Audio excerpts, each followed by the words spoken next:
Shri Jaitley ji, my friends on the dais and all our visiting guests, the Pravasiya Bharatiyas who are here in New Delhi these days. Well, this part of the year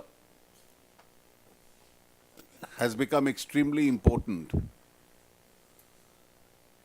because this brings an organized interaction year after year with the Indians in India and the Indians outside India. As Jaswant Singh ji was just pointing out,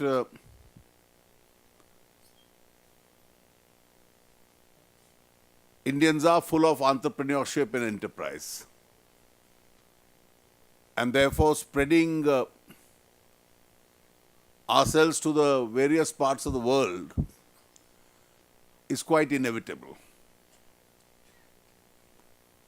Studies globally today are showing that there is a demographic differential which is taking place. We still haven't reached a level of population stabilization. There are many developed countries which have not only achieved stabilization, but where the population is declining.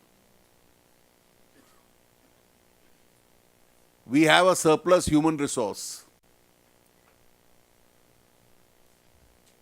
There are developed countries in the world where the human resource available for management of their economy is inadequate.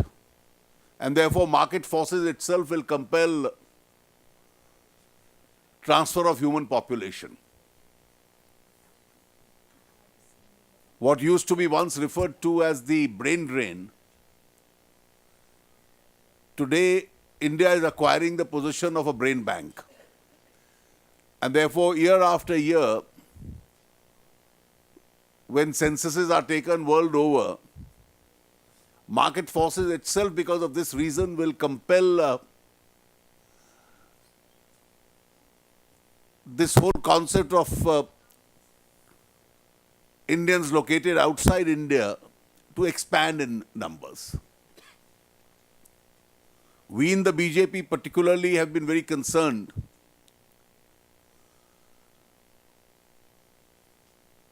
with these people who are outside the country, and we've always regarded them as an extension of ourselves. And that's why we have always had a very active overseas Friends of BJP as an institution. And I must compliment a very enthusiastic Jaitley, who's always hyperactive in organizing activities.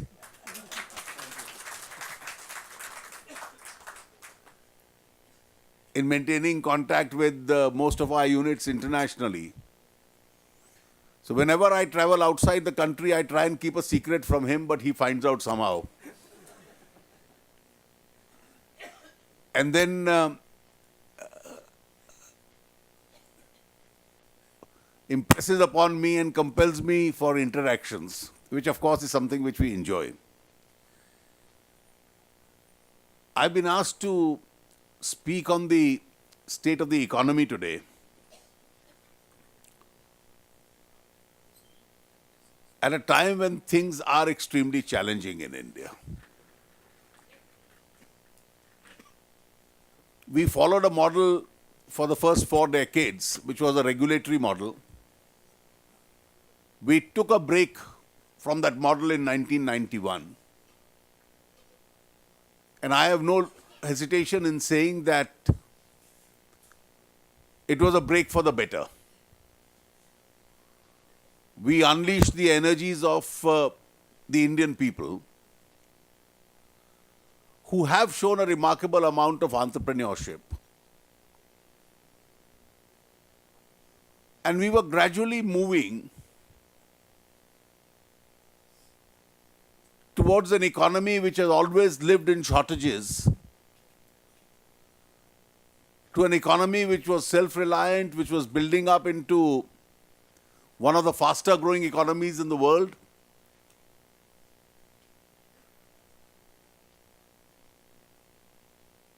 With one challenging model. And the challenging model is that 60% of India is still dependent on agriculture. That's their profession. This population is in large number. And the contribution of agriculture to India's GDP is only about 16%. So 60% of India thrives on that 16% population.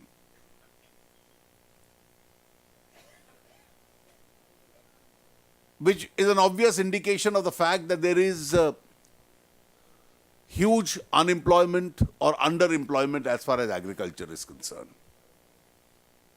And we need to face the challenge of a lot of people getting out of agriculture because of this underemployment and getting into other areas where mass jobs are created. We have a fairly well-growing services sector, but services sector normally absorbs the white-collar jobs.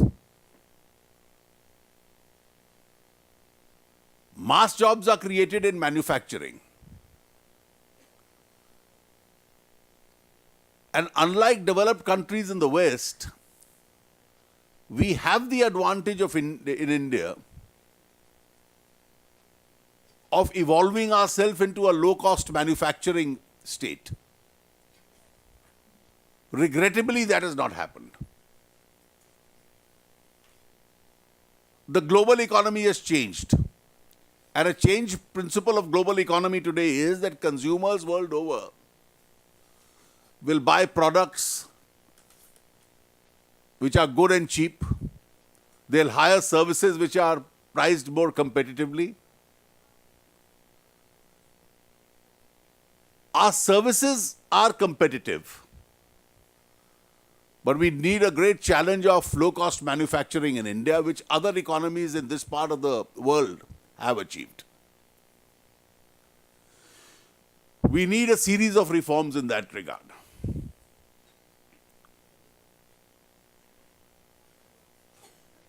When the NDA government went out of power, we left behind a 8.5% growth rate.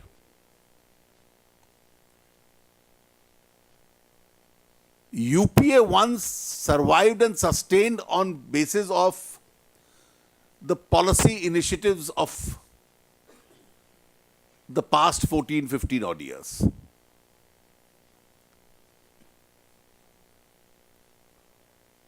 Unlike previous governments from 1991 till 2004, we had governments of three political complexions, but the direction of our journey was surely in one direction.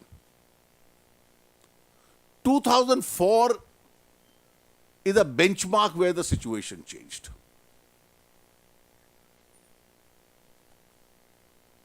And I think post-2004, I recently described it as a wasted opportunity the last 10 years.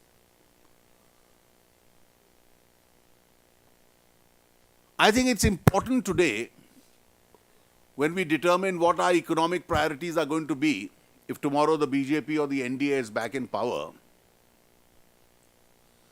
to get the lessons of what happened in the last 10 years. Initial years we did grow, but that was predominantly because, as I said, of the policy initiatives of the past. Even when we had a 9% growth rate for about 4 years, that gives you enough surplus to start correcting the imbalances in the economy. You can start retiring debt, where the interest burdens in the economy are many. But the priority of the UPA government was not the structural model of the economy. I have in my own mind been able to, there are several factors, but record at least 5 key factors from which I think the future governments have to learn.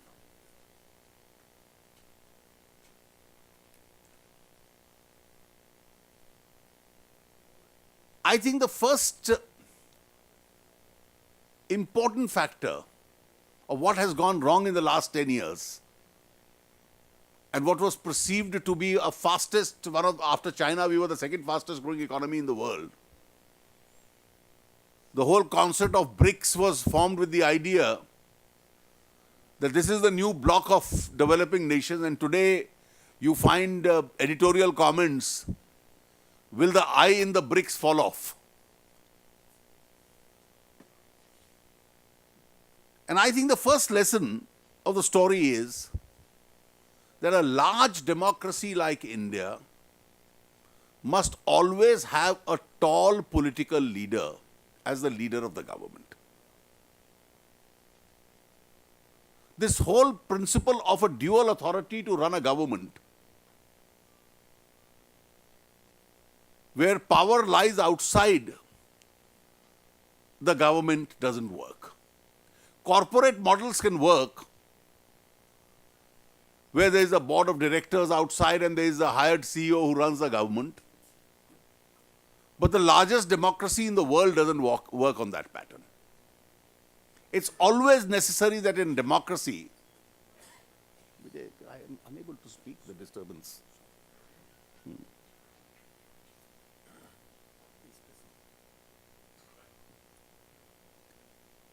The leader of the government, the Prime Minister, must always have the last word. He must have the authority to overrule. His word must never be questioned. And here you had a situation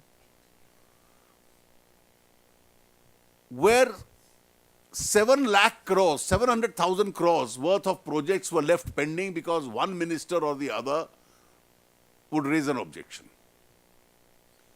Now, if you have 700,000 crores of projects which are pending in the files and await government clearances for years altogether, it's a clear indication of the fact that the writ doesn't run in the government. And anyone can just go up and hold up economic activity as far as the country is concerned. What kind of an indication that it sends to investors world over? The investor has a choice. If you hold up his investment indefinitely, he decides to go elsewhere. And that's the prime reason which has happened, that investment, instead of flowing into the country, slowed down. And we had a reverse flight of investment outside the country, where local industries decided that India is not the best place to invest in today.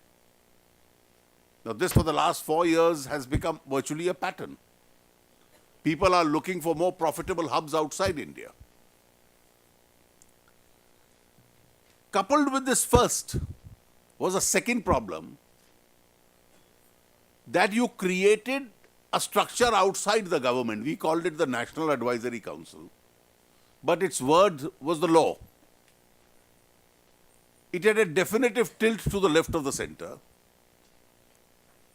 And therefore, the kind of programs it suggested was short-term programs which can bring you transient political gains, but which can never create a sustainable economic model.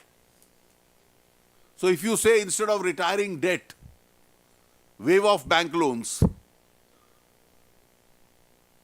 it's transiently a populist measure, but structurally it doesn't help the economy.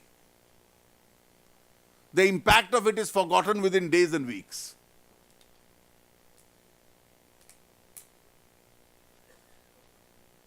Even a scheme like Manrega, which is called the flagship program of this government, you invest some 40,000 crores every year into the scheme, but you couldn't link it to asset creation. In a country where every house still needs a tap, every house still needs a road in front, Every house still needs an electricity bulb. Every house still needs a toilet. Now, these were eminently programs which could be connected as asset creation to the scheme. But this didn't happen. As a result of which, a lot of expenditure went into schemes which could politically appear to be attractive and saleable, but in the long run, whose economic model itself was itself questionable. Corruption has had a huge adverse impact during the last 10 years on governance. And it's had a huge adverse impact on the economy. Investors don't like to invest where corruption adds to their costs.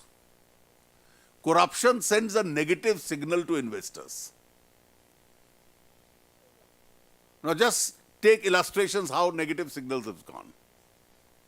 One of our great booming sectors was the telecom sector. We were the fastest growing telecom economy in the world. We were providing the cheapest telephony. In 1993-94, when we started a private sector participation, our tele density was 0.8%.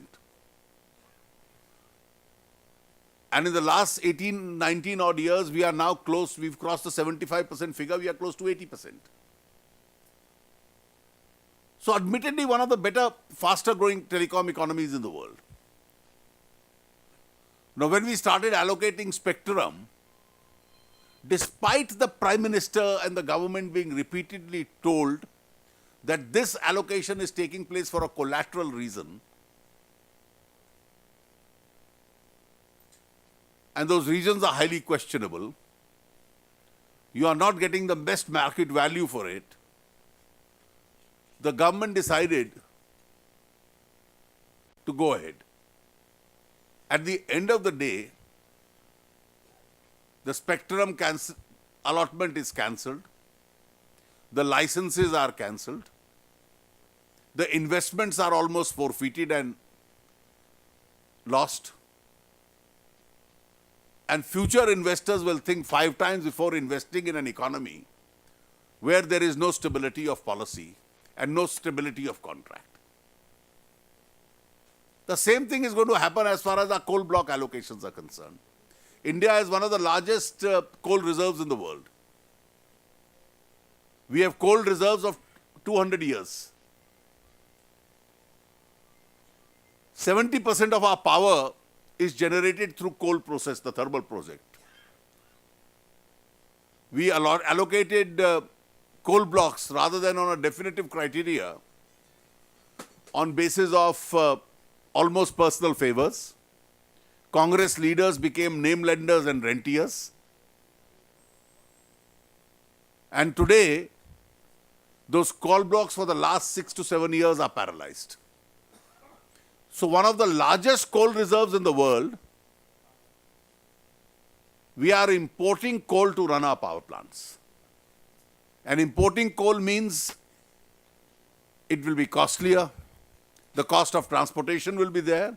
After it reaches our ports, you burn diesel in order to transport it further. And that's adding to our electricity costs. So all over the country, there's a serious crisis over cost of electricity, which is almost directly relatable to the mismanagement of the coal economy. Now, these factors which emanate from corruption have also created a current account deficit. And that current account deficit has made us poorer. Probably some of you NRIs have become richer because of that. Because the rupee-dollar parity has got spoilt as a result of that. Additionally, lack of stability of policy. The government had to think beyond its nose as to what kind of indications policies like retroactive taxation are going to show. So if there is no stability in taxation policy, the investors can't plan their businesses. And finally, the political management was such that the communication between an introvertish, also arrogant government and the opposition was almost at a standstill. And therefore, a lot of measures which are otherwise required to be decided by a larger political consensus, that initiative from the government itself was lacking. The result of all this is, and I'm not basing it only on the results of the recently concluded state assembly elections, I think the prerequisite now for reviving India's economy is that there must be a political change.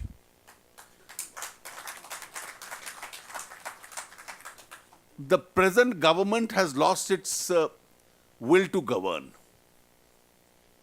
Politically, it has even lost its will to fight the next election. So don't be surprised if your results are absolutely unexpected. It's being squeezed out. And therefore, the next government, I think, has a huge challenge. Never in India has the phrase policy paralysis been used as far as the country's economic decision-making is concerned. So what appeared to be a great investment destination from 1991 to 2004, I think gradually started slipping down.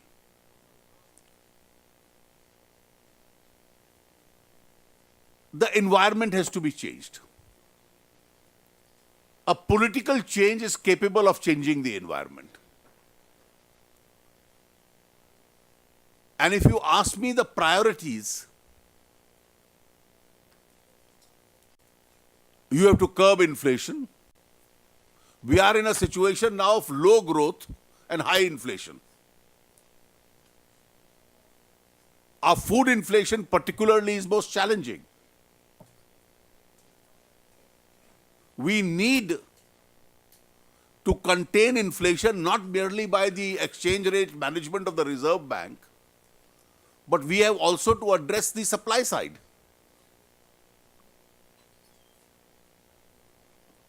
We need to recreate the investment cycle as far as India is concerned. And unless we are able to recreate the investment cycle, that both domestic and international investors start looking at India, we will be unable to restart the impetus which Indian economy requires. And one great area is to concentrate on areas of infrastructure. When the East Asian crisis had taken place and there was an economic slowdown during the NDA government, it's at that stage, to give a kickstart, that the government conceived of the National Highway Program. So you had an infrastructural slowdown. And I think the NDA government in the past and in the future, to recreate that investment cycle, to concentrate on infrastructure, is going to be a very challenging situation. Our priorities will be all in that direction. Model going to be? Well, I am absolutely clear that India cannot go back to a regulatory regime. The pre-91 experience is an experience which didn't serve us well. You have to allow the energies of Indians to be unleashed. You have to recreate the investment cycle. There will be areas where you will require public-private partnership. You have to attract and invite both domestic and international investment. You have to generate jobs. You have to take the necessary steps required for low-cost manufacturing. our interest rates, our cost of utilities, our infrastructure, our trade facilitations have all to be gradually tuned in that direction. You have to run the management of the economy in a manner which inspires confidence, free from corruption.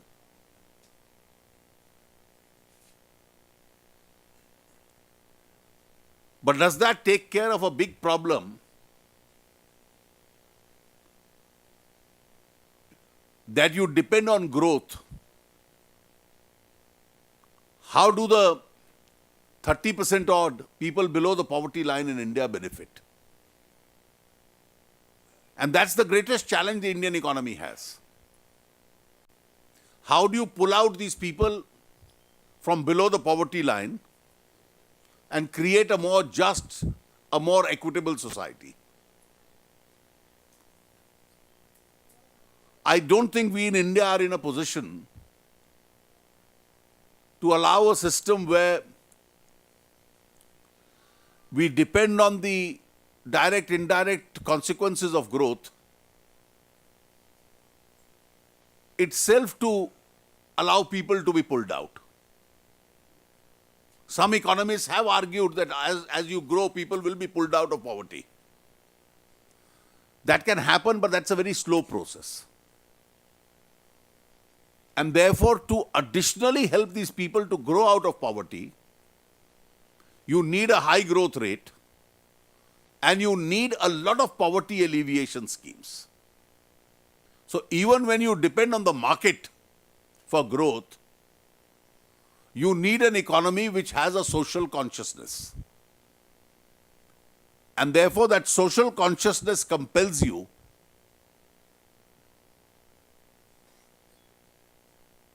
to invest in poverty alleviation. But that investment in poverty alleviation, unlike the UPA, cannot be only in a desire to gather votes. You can link it to various asset creation schemes and result in employment generation. You need a society which is fair, which is just, and which is peaceful. You can't allow areas of central India to be involved in terror, the Maoist violence. Because there are, if you ask me, is there geographically an area which requires a special concentration? I would straight away say there are two areas, the northeast and the tribal areas of central India. I think the first right of resources of the Indian state really must go into these areas because these have been conventionally the neglect areas. And you can see the consequence of neglect in these areas. Now, it is these areas where we require to really concentrate on if we are to revive the Indian economy and get it outside this present mood of gloom. Now, before I conclude, just one or two political reactions.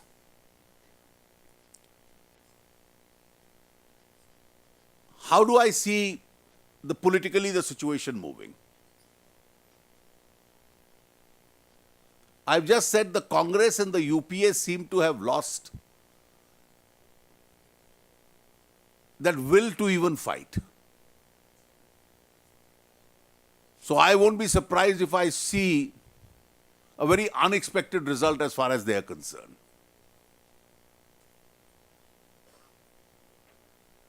They are now involved in a process where, knowing certainly that they can't win, can they try and see that they can chip off a part of the BJP NDA support base?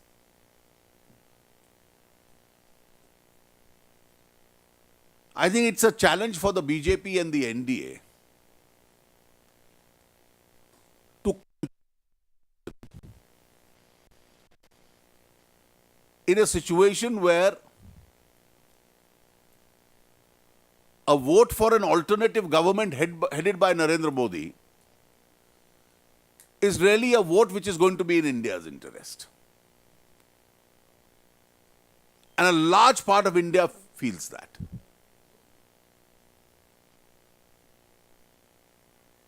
We are capable of, in fact, touching our best ever performance in this election.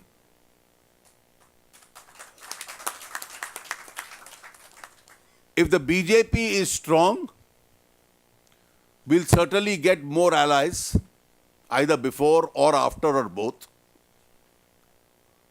If the BJP is weak, then obviously the NDA will also be weak. So our first concentration is we strengthen the BJP. It's only on 13th September that we decided on Narendra Modi's name. And in less than 4 months, the distinctive edge that we have over the Congress is almost being accepted by all.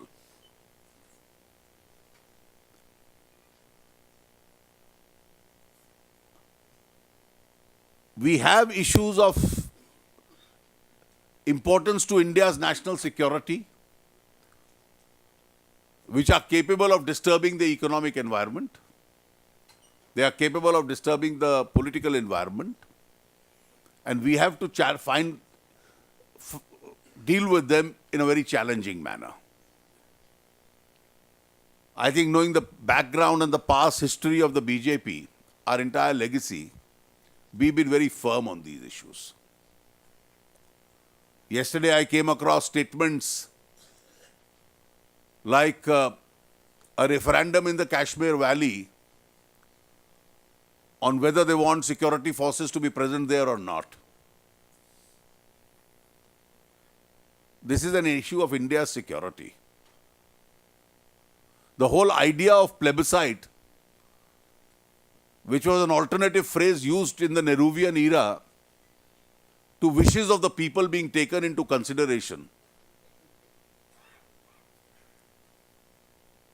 it was a mistake by those who conceived this. Pakistan tried to make the best out of that mistake. And finally, the world has accepted the present situation. There is no internationalization of that issue. And I don't see any reason why anybody should suggest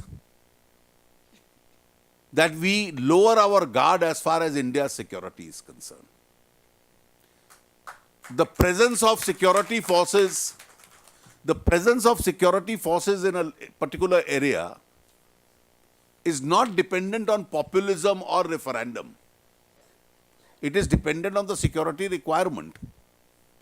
If the infrastructure of terror remains, if cross-border terrorism continues, if domestic modules of terrorists continue, then to suggest that you demilitarize that area despite terror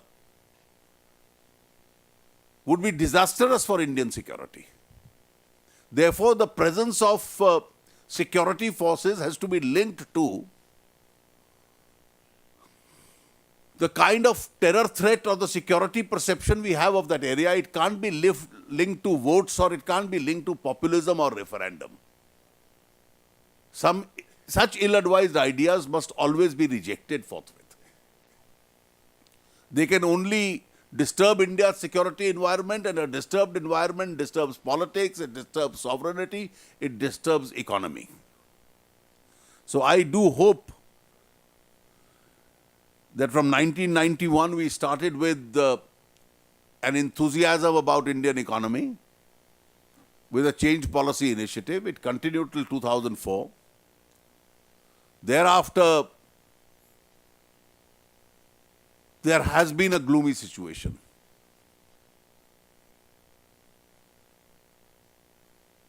And the world is today looking at the BJP and Narendra Modi as to how we can revive the situation. In fact, I have no hesitation in saying public opinion in India is becoming restless. Their criticism of us is, we want to change this government, are you ready? And therefore they seem to be few steps ahead of us. I can assure you, this is a historic opportunity and a challenging opportunity which awaits us. where we'll probably try and discharge the responsibilities which are vested in us. Thank you very much, and thank you to Vijay Jolly for this opportunity to interact with you.